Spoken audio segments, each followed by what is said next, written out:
Bila je ena prvih, ki se je res postavila za ljudi, za pravice, za svoboščine in dokazala, da ne glede na to, če imaš ti eno titulo oziroma nosiš neko odgovornost, da si še vedno lahko človek.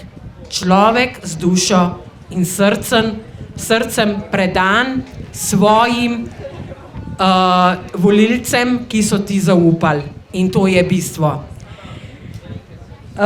Tudi sama delujem po načelih pravičnosti in spoštovanja naravnega reda, ki nam je bil v veliki večini prikrit. Da pa lahko uveljavljamo ta red, pa moramo imeti kar precej znanja iz poznavanja pravnih aktov, mednarodnih pogodb in ostalih pravil igre, da sistemu damo vedeti, da smo mi tisti, ki držimo vse pri življenju in ne sistem nas. Mi smo temelj vsega. Ker če nas ne bi bilo, tudi katerega koli sistema ne bi bilo, ker ne bi imel za kaj obstajati. Edini sistem, ki ima kilometrino, je sistem v naravi, kjer je vse v ravnovesju in harmoniji. V kakšnem ravnovesju pa je monetarni sistem, pa nam bo predstavila Polona Ajdič. Glede na trenutne podražitve, ki se dvigajo v nebo in jim kar ni konca in kraja, se vedno več ljudi sprašuje, kaj se dogaja. Ne glede na vse, je stabilno stanje na monetarnem področju zaenkrat še ključno za neko finančno varnost. Ampak, koliko časa še, če se vedno bolj na glas govori o zamenjavi valut oziroma plačilnih sredstvih in kaj se dogaja z inflacijo, pa naj pove Polona iz prve roke. Hvala, Polona, ker si se odzvala mojemu povabilu. Evo, konkretno, da razsujemo tole. Evo, en prav lep pozdrav tudi z moje strani. Verjamem, da ste še vedno polni energije. Ne? To sem lahko videla, ker sem šla takole malo, ker sploh niste še vedeli, kdo sem. Pa sem pokukala med vas, malo pogledala, kako se pogovarjate, v glavnem res čudovita energija. Tako da res, lahko si še enkrat zaploskate, potem bo pa dovolj za malo.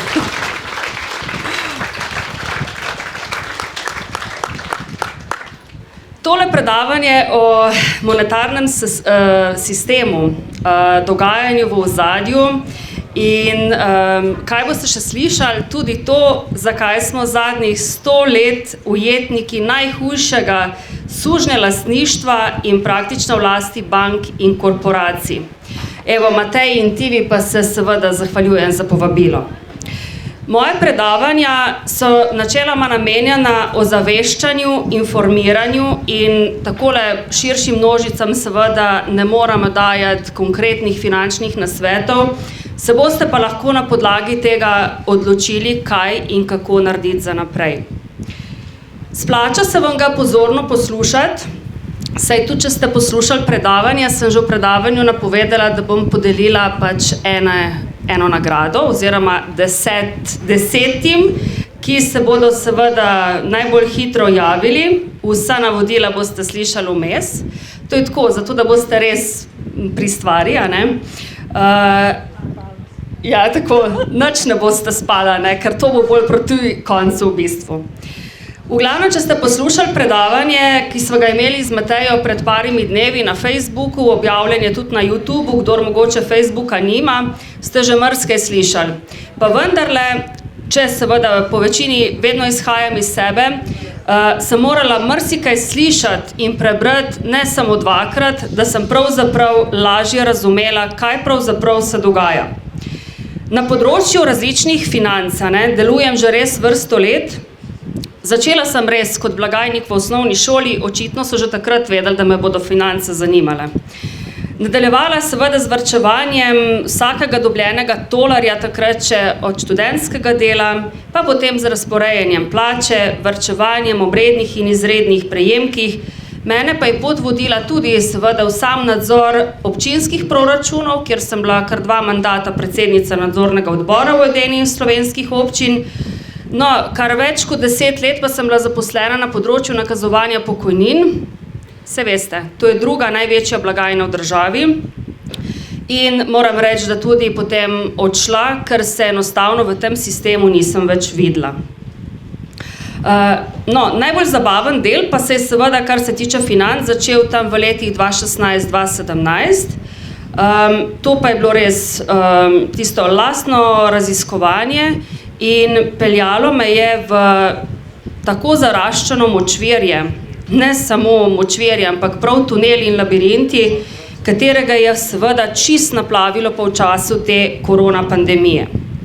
Če smo mogoče še upali ali pa si zatiskali oči, da gre le za neko mlako, danes vemo, da gre res za eksperiment, v katerem bodo kratko ali pa vedno kratko potegnemo prav ljudje. In to predvsem ljudje tokrat iz premožnejših držav, ki samo slepo sledijo sistemu, šolskim in znanstvenim teorijam, slepo zaupajo v stalno zaposlitve in reden dohodek. In to ne glede na to, da se ta seveda realno manjša, ne se vemo, da če je odzadaj inflacija, vemo, da je naš evrček oziroma naša plača vsak mesec manjša. Seveda ta šok terapija bo tudi za Evropsko unijo in seveda tudi za Slovenijo, kot sem rekla. Pa niti približno o temu, da vas mislim strašiti, ker na koncu vam bom podala en kup enih rešitev in tudi dejstvo, da ni tako črno, kot mogoče marsikdo govori oziroma je na prvi pogled videti. Namreč leta 2020 sem se dokončno zavedla, da ljudje nimamo osnovne informacije, kaj pravzaprav denar je, od kje pride. Večini je pomembno, da dobi vsak mesec neko plačo, potem plača položnice in vse obveznosti, o tem, kaj bo čez leto, morda 10, da ne govorimo o letih na starost, pa le redki razmišljajo. Ljudje so velikokrat zamahnejo z roko, bomo že, za penzijo bo poskrbel pa ZPIZ, Zavod za pokojninsko in invalidsko zavarovanje. Kot sem rekla, 13 let sem delala tam in najbrž vam ni treba posebej razlagati, zakaj sem od tam v bistvu odšla. Lahko bo to enkrat kakšno drugo predavanje na to temo. Skratka, zelo slab izkupiček nam da neko varčevanje ali dajanje na stran, kot radi rečemo, če varčujemo v isti valuti, kot prejemamo plačo. Naj vam povem samo en izračun.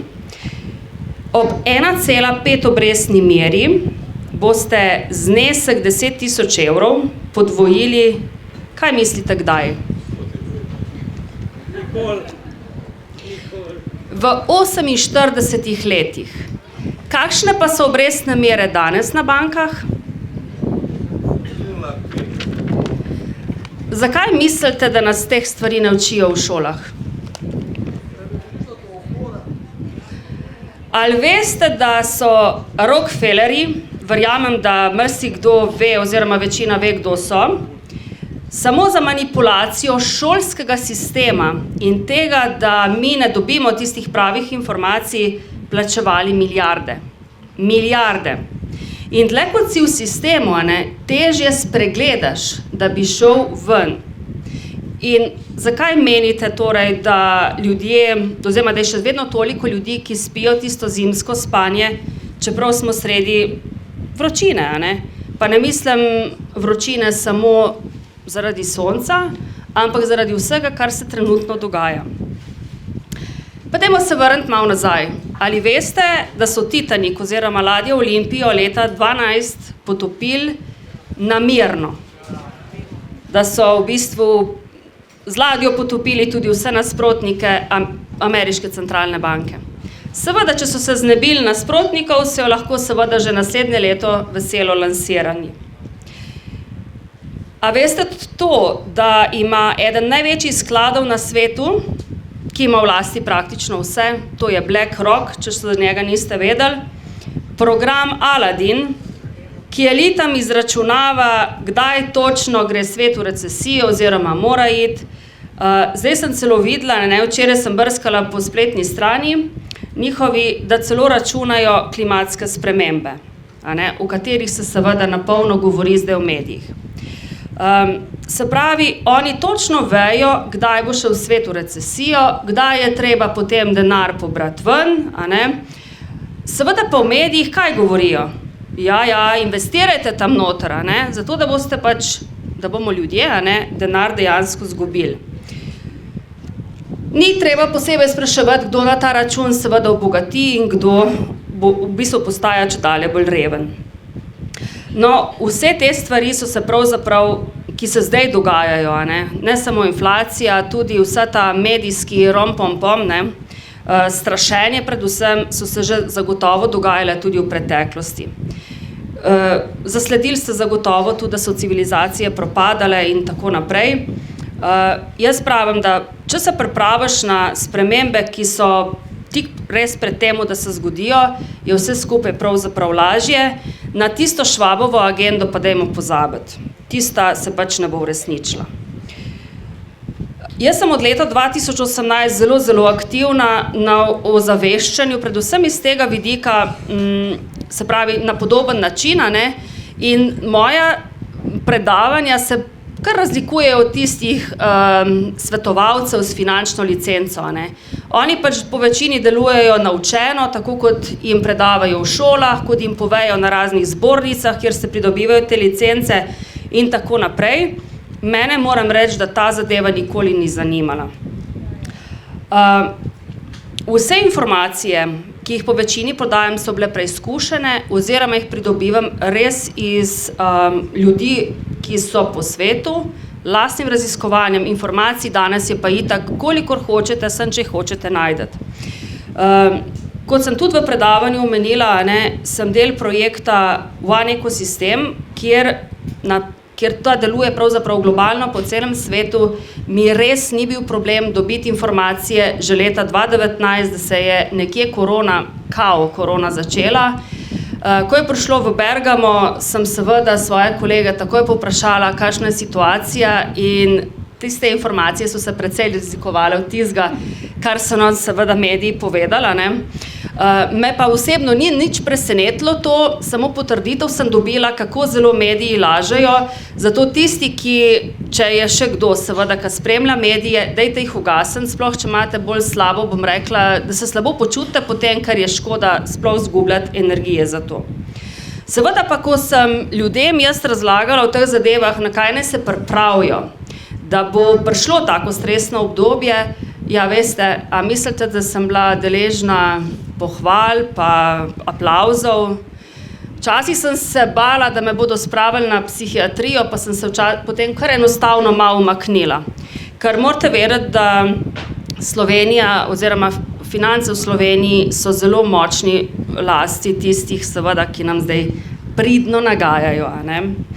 Seveda pa tudi ljudje so se navadili na neko obdobje, plače, konjunktura, vse je cvetelo, tekmovali so med sabo in sami sabo tudi, pravzaprav.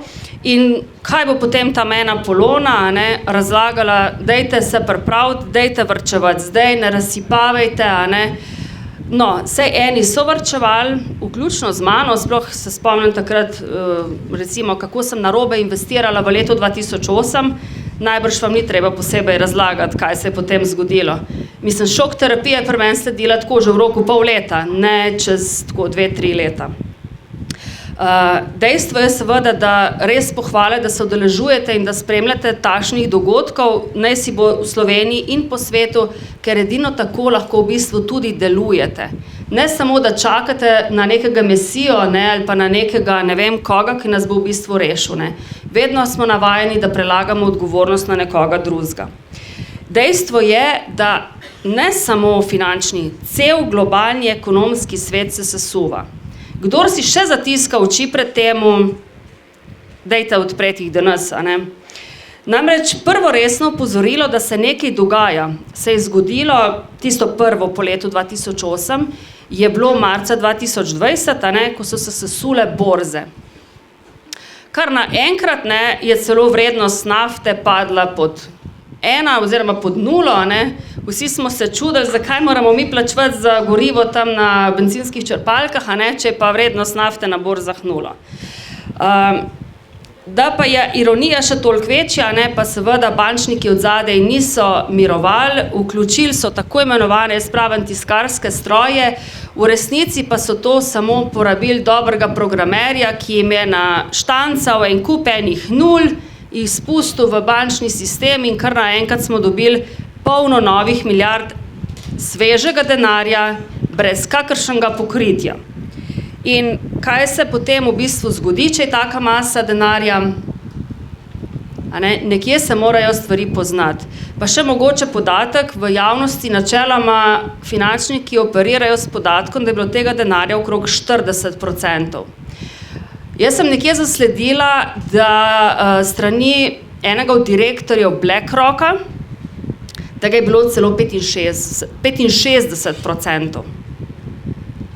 Seveda nam se je fino zdelo, oziroma ljudem, nekateri so dobivali astronomske dodatke, to je šlo, glavnina je šlo v te zadeve, ampak slej ko prej seveda te stvari, te neumnosti na nek način občutimo ljudje sami. Tiskali pa seveda, niso se tiskali samo dolarji. Nekdo je zdaj spraševal, kaj je to fiat denar pa tako naprej, Fiat denar je v bistvu ves denar obstoječega finančnega sistema. In to ni samo dolar, ampak so tudi evro, funti, franki, Eni pravijo, bo frank pa obstal. Ja, ne bo. Ravno tako bo šel kot vse ostale valute. Nas pravzaprav so ves čas mediji motili z raznimi, s poplavo medijskih informacij, se pravi o virusih, pa o ukrepih. In jaz pravim tako, denar na eni strani, oziroma dejansko denar pokaže, kdo v resnici si, In če ste opazovali ljudi v zadnjih 2 letih, točno lahko veste, kdo kam paše. Sam denar oziroma masa denarja v obtoku pa je povzročila izjemno povpraševanje, ki je vse povsod praktično začelo presegati ponudbo. Na polno se je začelo graditi, vsaj vem, predvsem na Dolenjskem, Cene stanovanj so se začele dvigovati, Norija izjemna po povpraševanju, banke so pa morale dajati kredite. Čim imajo v bančni sistem toliko novega denarja vnešenega, ga je treba v bistvu obrniti, In to so banke veselo delale z zelo poceni krediti. Ljudje pa ne bod ga treba, vidijo samo ponavadi tisti trenutek, super, fino, fajn, nihče pa ne razmišlja, kaj pravzaprav se dejansko v svetu dogaja, kaj se bo zgodilo čez 1 leto, čez 2, kaj šele čez 10. Že prejšnje krize, kakršnekoli so bile, očitno jih je Aladin dobro računal, ker so se nekako vedno dogajale na cirka 10 let. Kako zanimivo, Jaz sem se pravim, ves čas na te stvari opozarjala, ker posledično so pa seveda s temi virusi, se veste, medijskimi virusi, začeli prekinjati dobavne verige. Začele so se ustavljati določene tovarne, ne samo pri nas, oziroma pri nas je bilo tega dosti manj mogoče občutiti kot drugje po svetu. Potem pa ni bilo čipov, pa ni bilo tega, pa ni bilo onga, In da je ironija, se pravi, res še večja, če tu skupaj seštejemo, gre lahko seveda v povečanje cen na različnih področjih. Tisti mogoče, ki danes še gradite, vidite ali pa bi želeli graditi, da so šle cene raznih gradbenega materiala krat 100, krat 10 recimo, nekatere zadeve celo več, da ni zadev, se pravi raznega železja in tega pa itak ni za govoriti. Govorim pač, moj brat recimo ravno gradi in mi je tako hecel rekel, sem kupil zlato, pa sem si mislila, sem takoj vedela, da on misli na tisto železje, zlato je pa zato rekel, ker se jaz pač ukvarjam s trženjem zlata. Skratka, dejansko je sam ta gradbeni material je postal tako drag, kot zlato. Iluzijo, se pravi, če ti ljudem govoriš, kaj se pripravlja, kaj se dogaja in seveda razblinjaš iluzijo, veste, da nisi glih najbolj priljubljena, potem tudi med starimi prijatelji, jaz pravim. ta iluzija, kar se tiče samega dolarja, ne, jaz pravim, čez noč je virus izginil, predsednik Putin je rekel, zdaj te pa za naše surovine plačevali seveda v rubljih, a ne. In to je pa bil v bistvu prvi ali pa tak zadnji udarec dolarju. Se pravi, o sami ukinitvi dolarja oziroma njegovem propadu so govorili že pred 20 leti vsaj in seveda, na nek način je treba zadevo sprocesirati. Nič se ne more zgoditi čez noč in na tak način je seveda Putin postal sovražnik številka 1 v svetu. Spet po pričevanjih medijev. Če vi danes menda vprašate Ruse, je boljš, kot živijo danes, niso živele, ne. Vrednost rublja strašansko raste, njihove plače tudi, a ne. Podobnemu postopanju, kot je pa seveda naredila Rusija, pa so sledile vse države BRICS-a. To so države Brazilija, Rusija, Indija, Kitajska in Južna Afrika.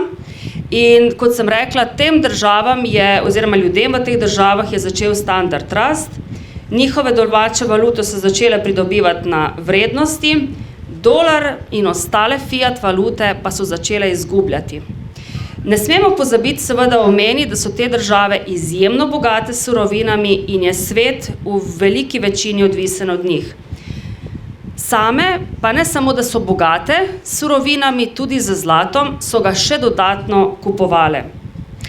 In kar je spet zanimivo, ne, in večina od nas ni vedela, zakaj sploh je bil BRICS ustanovljen. To sem jaz majčkeno v zadnjih dnevih raziskovala. BRICS je bil ustanovljen leta 2001 in sicer zato, da bi šli izven nadzora ameriške predvlade in manipulacij. Se pravi, to ni nekaj novega, ne? To se ni začelo 2020, to je že pravzaprav stara zadeva.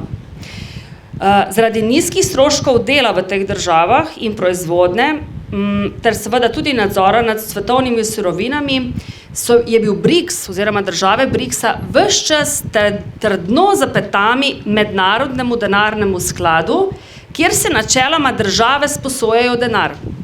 Te države pa so celo ustanovile banko BRICS, kjer so za isti denar države dobile več. Se pravi, na tak način so se v bistvu krepile svojo moč. In danes države BRICS pokrivajo kar 45% svetovnega prebivalstva, nadzorujejo 30% svetovnih ozemelj in v zadnjem desetletju so celo prispevale več kot 50% svetovnega BDP-ja. Seveda pa v Ameriki na drugi strani se spopadajo z visokim kriminalom, odprtimi mejami, se pravi, imajo isto migrante, kot jih imamo pri nas, naraščujoče inflacije, vsi se jim pravzaprav obračajo hrbte, države BRICS pa seveda veselo se sestajajo in dogovarjajo, kako bodo v bistvu poslovale naprej. Se pravi, kot sem že omenila, dolarju je začel propad sploh zadnjih 20 let. No, zdaj pa poglejmo eno take situacije, ki se pa zdaj dogajajo. Globalno v obtoku imamo ogromno količino dolarjev ali pa evrov. Isto, a ne? Skoraj nobena država jih več ne sprejema za plačila svojih surovin. Dolarji se vračajo nazaj v državo in seveda tam povzročajo enormno inflacijo. Fed seveda zvišuje obrestne mere, da bi te stvari majčkeno ublažil, ampak žal jim slabo uspeva. Ironija namreč je, spet najbolj to občutijo ljudje, ker nimajo več uvoza in mednarodne trgovine, postajajo seveda trgovine čedalje bolj prazne, ljudje pa to občutijo kot pomanjkanje. Se pravi, tam so ravno tako ljudje kot mi tukaj, zdaj tisti, ki se povezujejo med sabo, ki so bolj budni, ki so odprti, so se na stvari pripravili ali pa se pripravljajo, spet drugi, so pa vidijo, da se nekaj pač konkretnega dogaja. Pustimo jaz pravim Ameriko zdaj tam ob strani, nas se najbolj tiče Evropa in Evropska unija. Maščevalna Evropska unija je seveda zaradi tega, kar je Rusija rekla, da ne bo več sprejemala dolarjev oziroma evrov za vse surovine, naredila embargo na uvoz ruskega zemeljskega plina, goriv in tudi ostalih surovin. In s tem jaz pravim, da si je zabila totalno žebelj v glavo. Se je pravzaprav brez tega industrija ne more funkcionirati. Da je ironija še večja, imajo sklenjene pogodbe, se pravi za dobavo teh surovin za daljše obdobje. Velikokrat celo tako, da če se oni odločijo, da ne bodo prevzeli tisto količino, za katero so se dogovorili, jo morajo vseeno plačati. In zdaj je embargo, oni ne bodo vzeli toliko tega, plačati morajo pa vseeno. To je pač poseben sistem pogodb, ne? In vse države po Evropi delujejo pač po istih pravilih. Se pravi, imajo vse države na tak način. Recimo Italija in Slovaška posledično že poročata, da prejemata manj kot polovico običajnih količin plina, Francija ga nima že od 15. junija, Poljska, Bolgarija, Finska, Danska in Nizozemske so že prekinile dobavo ruskega plina. Res se lahko vprašamo, kdo je tukaj nor. Ali se vam res zdi, da je politiki, medijem in strukturam mar za ljudi? Če bi ljudje to vedeli, kaj se pripravlja, bi se lahko pač na te stvari pripravili, ampak ja, teh informacij v medijih pač ne boste našli. Počasi bodo sicer začele prihajati ven, ampak takrat bo za kakršnekoli odločitve pravzaprav lahko že zelo pozno. Dejstvo je, da vse industrije, ki so obstajale oziroma še obstajajo in ne delujejo v korist človeka oziroma predvsem delujejo v korist korporacij, bodo začele propadati. Kot sem že na predavanju omenila zdaj v Zoomu, recimo zadnja taka informacija je bila, da Novartis odpušča. Ja, tudi v Sloveniji imamo pač lek, ki je v lasti Novartisa in čez en dan so že objavili, da to bo imelo mlade tudi v Sloveniji. Se pravi, se lahko tudi Slovenci pripravimo na odpuščanja. Prej smo že skupino ljudi dol govorila, Jaz sem dobila zdaj včeraj informacijo, ki jo seveda lahko preverite, da Luka Koper stoji. Se pravi, če boste vi sicer spraševali ljudi, ki so tam zaposleni ali pa klicali, najbrž vam tega ne bodo potrdili. To je pa povedal kolega, ki vozi les v Koper oziroma iz Kopra ven, enostavno ni nobenega izvoza praktično več. Tudi uvoza posledično ne. Torej, kje smo? Vse povsod po svetu se dogaja podoben scenarij. Tudi evrov države ne jemljajo več za plačila. Evri se vračajo, se pravi tudi v Slovenijo. Ali bo inflacija še ali ne, sploh ni treba več odgovarjati, ker vam je lahko popolnoma jasno. Pametno pa si je seveda narediti tudi zaloge hrane, zato da takrat, ko res pride do kakšne zadeve, da boste lahko mirni.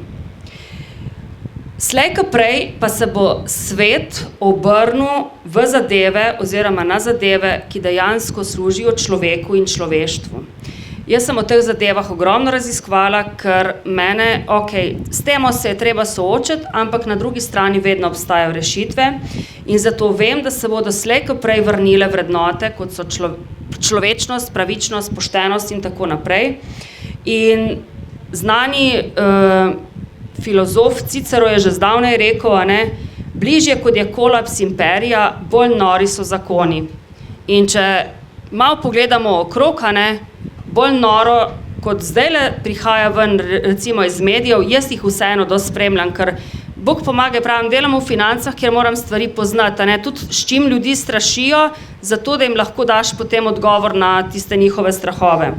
In res, to je čista norija v bistvu. Tisti, ki, kot sem že prej omenila, imate mogoče slabše srce ali pa slabše prenašate te stvari, dajte jih ugasniti, kaj čist brez veze v bistvu. Po drugi strani so pa lahko pravzaprav srečni, da živimo v tem obdobju, seveda, če se ga zavedamo, če smo na njega pripravljeni, ker ni vsaka generacija doživela kolaps nekega starega sistema in v bistvu rojstvo novega. Jaz moram priznati, da rojstvo tega novega že prav nestrpno čakam, ker bi rada polno zaživela tisto pravo življenje. Vendar čisto vse v življenju je proces, in vse veste, mamice, ko smo noseče, vemo, da nosečnost traja 9 mesecev, v glavnem nič se ne zgodi čez noč. In tako tudi menjava samega finančnega sistema ne more se zgoditi čez noč.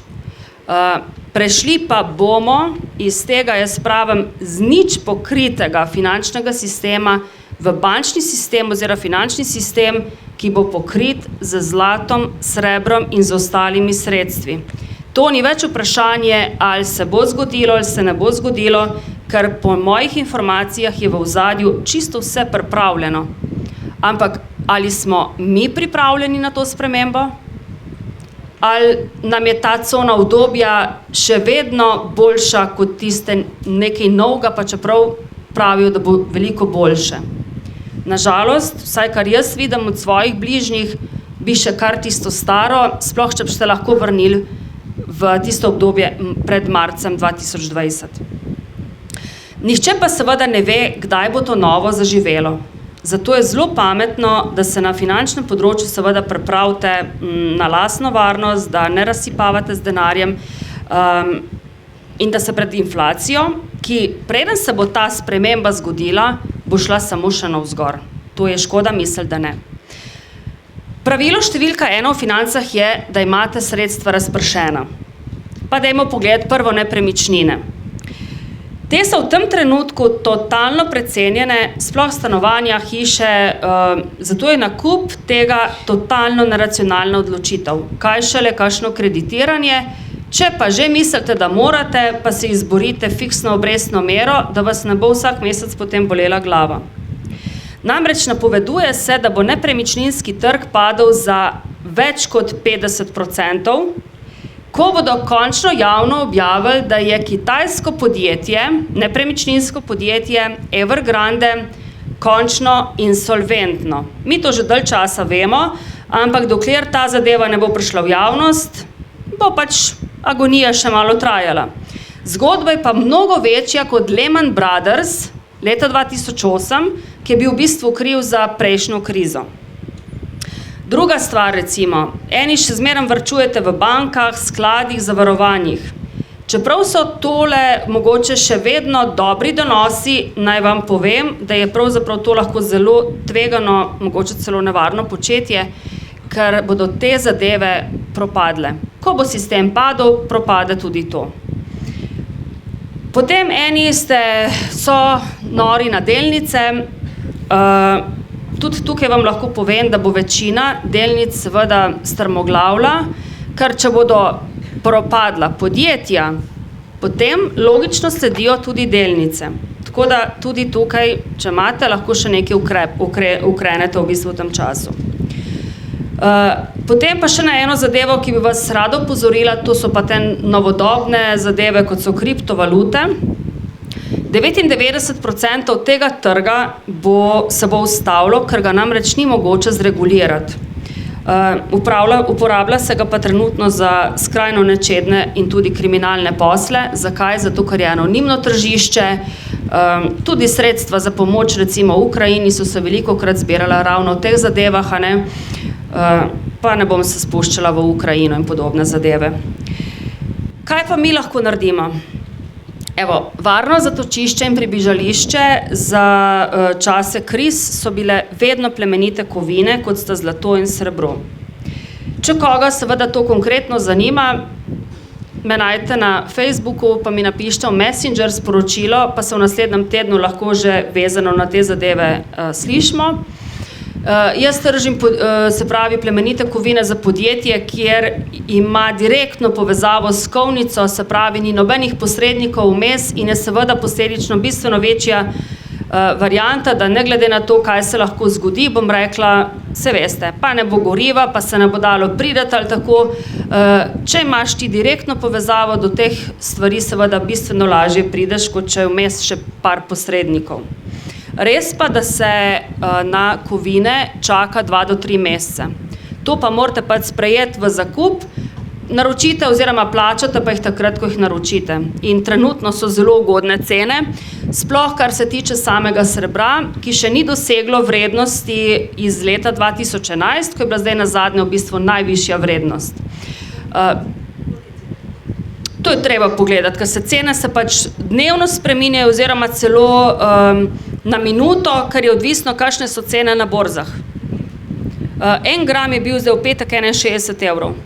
61 centov. 61 centov 1 gram.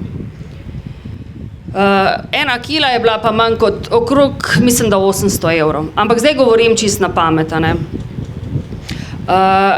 Kogar podrobno to zanima, lahko me potem pocuka za rokav, ker ne bom čisto tako iz odra že odšla, ne, tako da ni nobenega problema glede tega. Druga zanimiva zadeva, ki sem jo pa tudi včeraj slišala, je pa to, da so celo že v Ameriki v 16 državah sprejeli srebro kot plačilno sredstvo. Ne samo, do zdaj pač velja, da je industrijska kovina in tako naprej, če pa je zraven še kot plačilno sredstvo, se ga smatra pa kot zlato in če bo šlo to lepo naprej kot domino efekt, se lahko pričakuje, da bo cena srebra močno zrasla.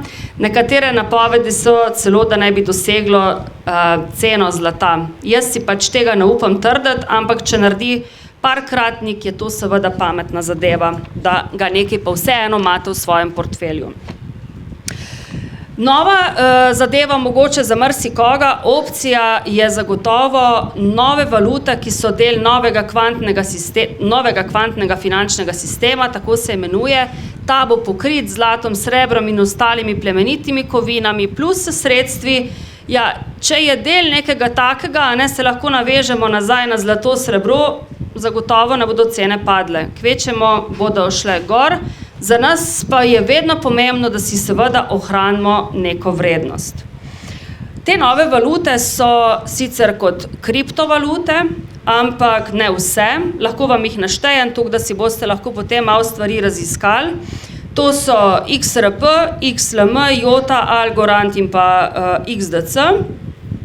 Definitivno se ima smisel malo v teh zadevah poučiti, je pa stvar v temu, da te valute niso anonimne in seveda v medijih na veliko jih napadajo, ne, ravno zaradi tega, ker oni želijo imeti anonimen svet, kjer bodo še vedno opravljali stvari, kot so jih delali do zdaj. Žal pač tega ne bo.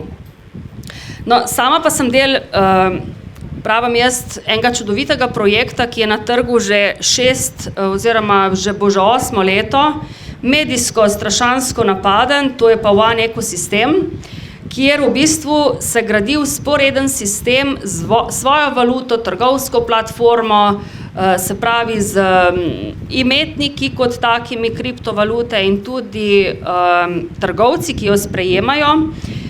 Celo do leta 2023, do januarja, ponuja trgovcem brezplačno reklamo, tako da če koga zanima, lahko kaj o temu več zve.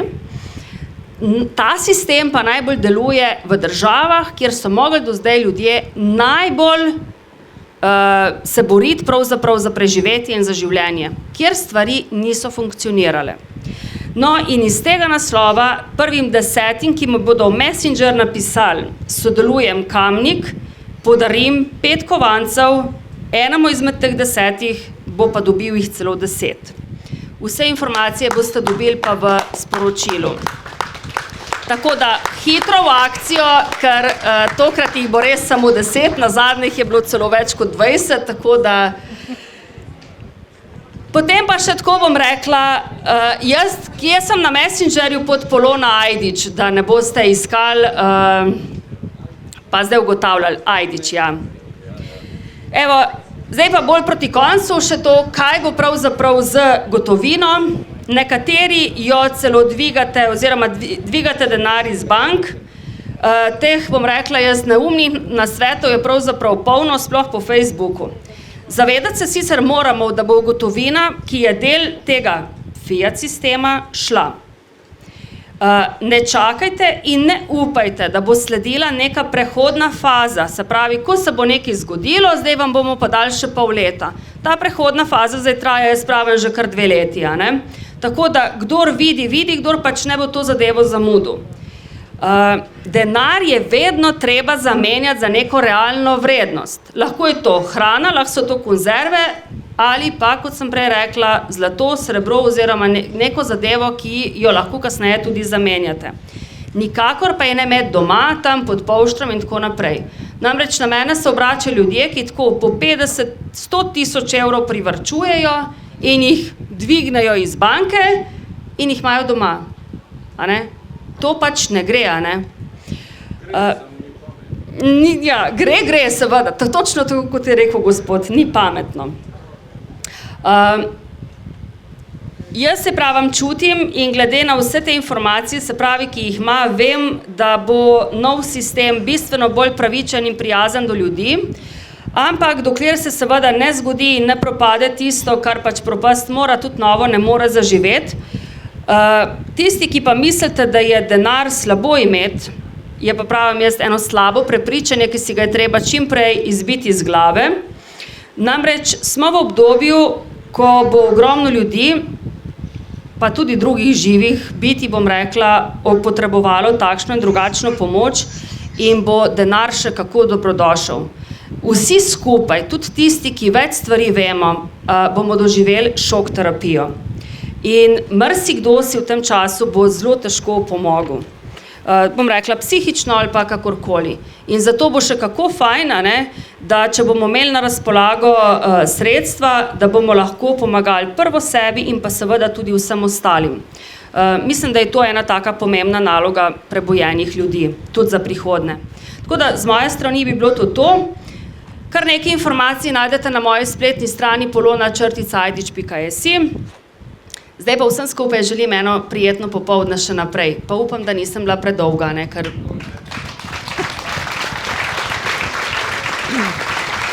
Hvala Poloni, da je predala te res pomembne in koristne informacije.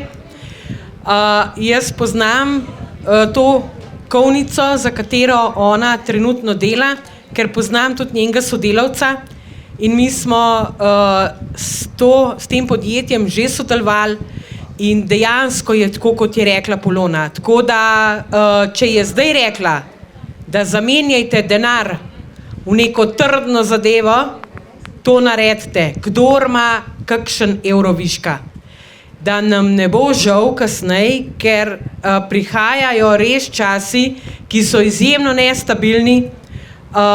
Denar, papir zamenjan za neko trdno stvar, kakor je recimo zlato ali pa srebro, jaz mu pravim repa pa krompir, je dejansko imaš plasirano.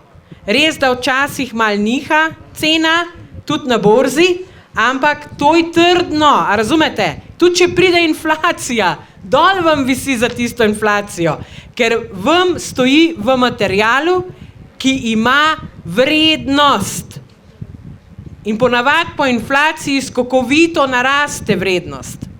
Zato začnite o tem res razmišljati in to naredite. Zdaj je čas. Takrat, ko grejo derivati gor, pa hrana, to je že alarm. A ne? To je že alarm. Vprašajte jo, zmenite se, pomenite se, nič ni obvezno, nič ni mus, ampak dodatne informacije ne škodijo. Tako da hvala Polona za tole, a ne, je pa na vsakem posamezniku, da se potem odloči, kaj pa kako. A ne, zdaj je čas za te zadeve, tako da lahko svoje prihranke res varno naložite in so te samo lepo smejali. Tudi to spada k samoskrbi. Ko imaš pajzo polhnuti dol, bi si kva oni delajo. A je tako?